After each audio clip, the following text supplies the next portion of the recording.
Bonjour, bonjour, bienvenue sur la chaîne Méline René TV dans l'émission J'avance avec Jésus-Christ.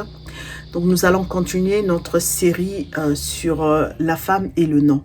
Et aujourd'hui, notre titre sera Au-delà du nom, l'identité d'une femme dont l'écho résonne toujours. Toi qui n'es pas encore abonné à la chaîne, je t'invite à t'abonner et aussi à activer la cloche de notification afin de recevoir les vidéos.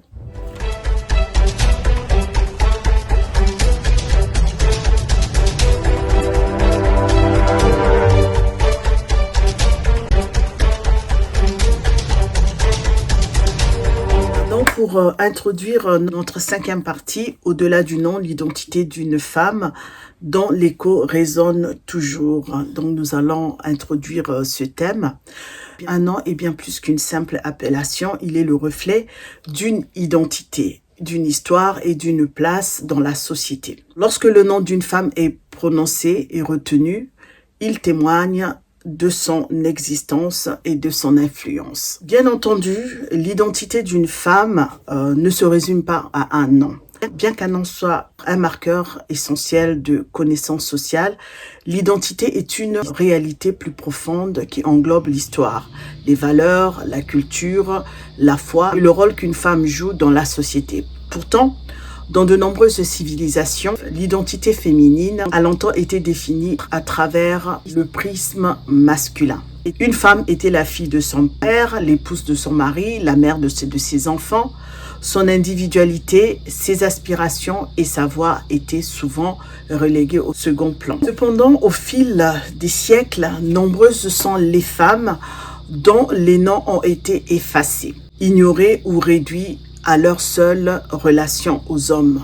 Dans la Bible comme dans la société, cette négation de l'identité féminine a influencé les rôles sociaux et religieux des femmes. Cependant, certaines ont su s'affranchir de l'étiquette qui leur était imposée, affirmant leur propre existence en revendiquant leur place dans l'histoire. Il est constant que dans les sociétés anciennes, les femmes étaient souvent étouffées, leur identité diluée dans celle de leur père et de leur mari. Dans la Bible, certaines femmes ont été anonymes ou oubliées, tandis que d'autres ont marqué l'histoire sainte par leur foi et leur action. Aujourd'hui encore, le combat continue. Des femmes luttent pour que leur nom et donc leur existence soient reconnus dans la sphère sociale, politique et religieuse. Comment l'identité d'une femme a-t-elle été construite et limitée à travers les âges? Comment certaines ont-elles dépassé la simple appartenance à un nom pour affirmer pleinement leur individualité, que ce soit dans la société ou dans les Écritures? Si à travers les âges, certaines figures féminines ont été oubliées, d'autres ont laissé un héritage indélébile. Comment le nom des femmes a-t-il résonné dans l'histoire? Pourquoi certaines ont-elles été effacées tandis que d'autres ont marqué les esprits? Et en quoi la Bible et la société moderne témoignent-elles de cette bataille pour la reconnaissance?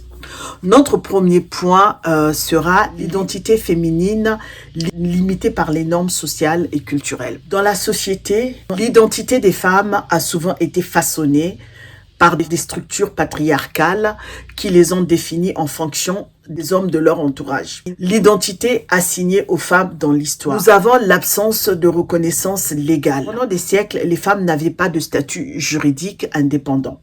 En France, avant 1965, une femme mariée ne pouvait pas travailler ni ouvrir un compte bancaire sans l'autorisation de son mari. Une femme étrangère ne pouvait pas acquérir la nationalité française sans l'accord de son mari. La perte du nom de naissance.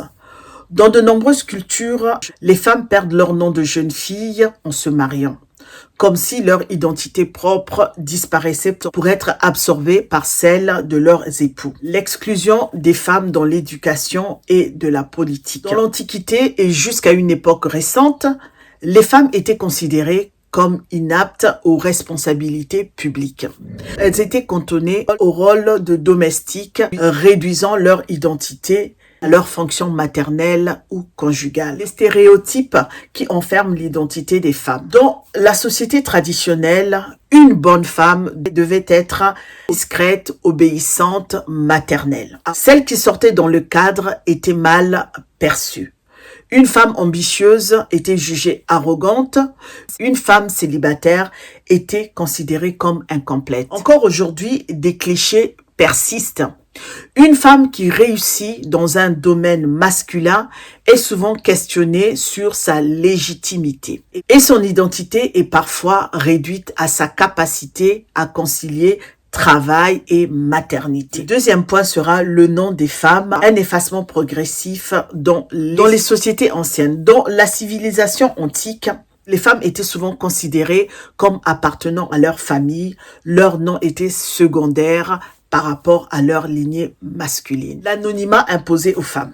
Dans l'Antiquité grecque et romaine, peu de femmes étaient mentionnées dans les archives officielles, sauf si elles appartenaient à une famille noble ou avaient un rôle religieux important. En Chine impériale, les femmes étaient désignées par leur statut familial plutôt que par leur nom propre, fille d'eux, épouse d'eux. Au Moyen-Âge en Europe, les femmes qui écrivaient devaient souvent le faire sous un pseudonyme masculin, comme Christine de Pisan, philosophe, écrivaine, chroniqueuse, poétesse, traductrice, épistolière française née en 1364, qui a dû se battre pour être reconnue comme intellectuelle. Considérée comme la première femme de lettres de langue française ayant vécu de sa plume. Veuve et démunie, elle a dû gagner sa vie en écrivant. Elle menait un combat pour la réputation des femmes compromises par des écrivains misogynes qui les accablaient de critiques imméritées. Une perte de nom par le mariage. Dans de nombreuses cultures, la tradition voulait qu'une femme abandonne son nom de naissance au profit de celui de son mari, symbolisant ainsi une dissolution de son identité propre. Ce phénomène a contribué à l'effacement des noms féminins dans l'histoire, car les femmes étaient souvent citées uniquement par leur lien avec un homme. La Bible maintenant. La Bible reflète ces mêmes réalités, mais elle offre aussi des contre-exemples de femmes qui ont affirmé leur identité au-delà des normes de leur époque. Les femmes définies par leur relation aux hommes. Nous avons Ève, Genèse 2:3. La première femme est nommée par Adam, soulignant son indépendance identitaire. La femme de Potiphar, Genèse 39, au verset 7 au verset 20. Elle n'a pas de nom propre, son existence est uniquement définie par son statut d'épouse. La Samaritaine, Jean 4, versets 7 à 26. Elle est perçue uniquement à travers son passé relationnel. Tu as eu 5 maris. Les femmes dont l'identité dépasse leur nom. Nous avons Ruth dans le livre de Ruth. Elle est d'abord l'épouse de Machlon, puis la belle-fille de Naomi. Pourtant, son identité propre se forge par ses choix personnels. Elle choisit de suivre Naomi et d'adopter la foi d'Israël. Marie, mère de Jésus.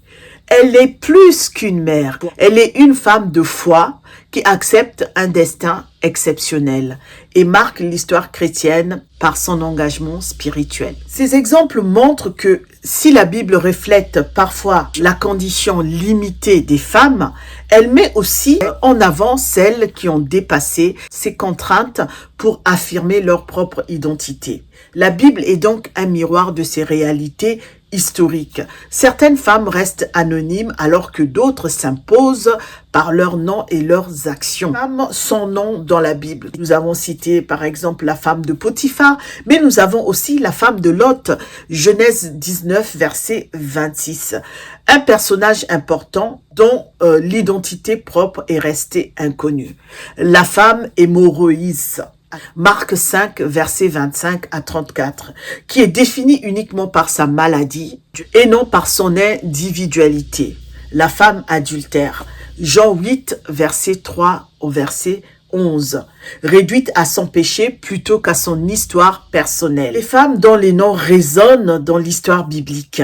Ève, la première femme dont le nom signifie mère de tous les vivants. Genèse 3, verset 20. Déborah, juge et prophétesse, dont Juge 4, qui est une des rares femmes bibliques reconnues par son autorité politique et spirituelle. Ruth, dans le livre de la Bible, témoigne de son parcours de fidélité et de courage, assurant ainsi la postérité de son nom. Ainsi, l'histoire de la Bible montre que les femmes ont souvent été rendues anonymes, mais certaines ont su marquer leur époque et faire entendre leur nom à travers les siècles. La troisième partie sera la réaffirmation de l'identité féminine, du nom à la pleine existence. Dans la société, avec l'évolution des mentalités et des droits, les femmes ont progressivement repris le contrôle de leur identité. La lutte féministe pour l'émancipation, le droit à l'éducation. Des figures comme Malala Yousafzai, née en 1997, militante pakistanaise des droits des femmes, ont montré que l'identité féminine passe aussi par l'accès au savoir et à l'autonomie intellectuelle, le droit au travail et à l'indépendance financière. Les femmes ne sont plus définies uniquement par leur rôle familial. Elles peuvent choisir une carrière et affirmer leurs propres valeurs professionnelles. Le refus de l'anonymat imposé. De plus en plus de femmes revendiquent leur nom de naissance après le mariage ou choisissent de transmettre leur nom à leurs enfants. L'identité des femmes dans la culture et les médias. De nombreuses œuvres contemporaines mettent en avant des figures féminines fortes, affirmant leur individualité en brisant les stéréotypes. Les réseaux sociaux permettent aux femmes de s'exprimer librement et de construire leur propre image, loin des représentations imposées par la société. Cependant, nous sommes conscients que certaines en abusent en mettant à mal l'image de la femme. La résonance du nom des femmes dans la société moderne, de l'invisibilité à la reconnaissance. La lutte pour la reconnaissance du nom des femmes. Si dans le passé, les femmes étaient souvent invisibilisées, la société moderne a vu émerger une lutte pour la reconnaissance de leur identité propre. Des combats pour l'indépendance et la visibilité des femmes. Le droit au nom et à l'identité légale. Aujourd'hui, dans de nombreux pays, les femmes ont le choix de conserver leur nom après le mariage, revendiquant ainsi leur indépendance identitaire. Mouvement féministe. Des figures comme Simone de Beauvoir, Angela Davis, Malala Yousafzai ont fait entendre leur nom et leur voix dans la lutte pour les droits des femmes. La réhabilitation des femmes oubliées. Des initiatives visent à redonner leur place aux femmes dans l'histoire en renommant des rues, en revisitant des manuels scolaires et en mettant en avant les contributions féminines. Les femmes dans la sphère scientifique, politique et culturelle. De plus en plus de femmes accèdent à des postes de pouvoir, affirmant ainsi leur nom dans l'histoire contemporaine. Nous avons Kamala Harris, Marie Curie, Wangari Maathai.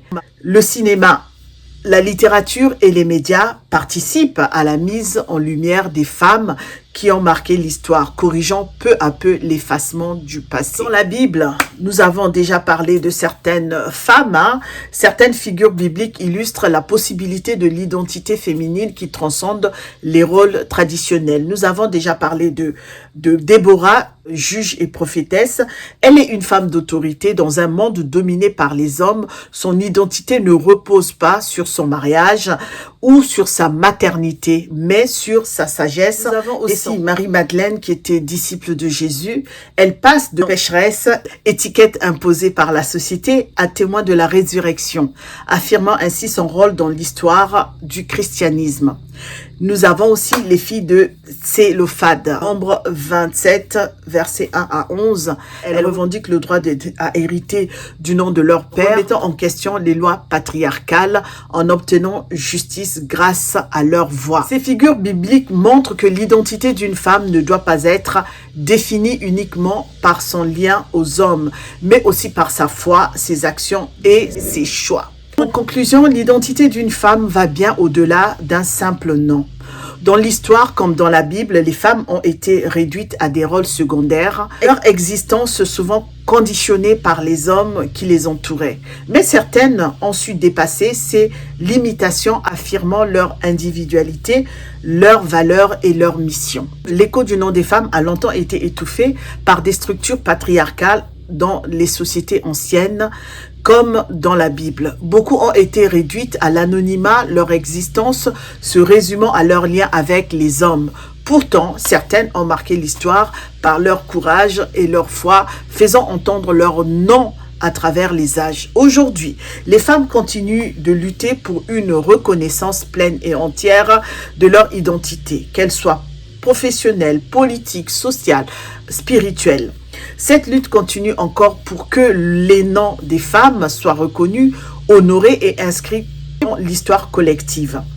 La société moderne leur offre plus de liberté qu'autrefois, plus d'opportunités aux femmes de se faire entendre, mais des inégalités persistent encore. Dans la Bible, Dieu a souvent choisi des femmes pour accomplir des missions importantes, montrant que leur identité ne se limite pas à leur statut familial, mais elle se construit à travers leur engagement et leur foi. Dieu reconnaît le rôle des femmes et leur donne une voix.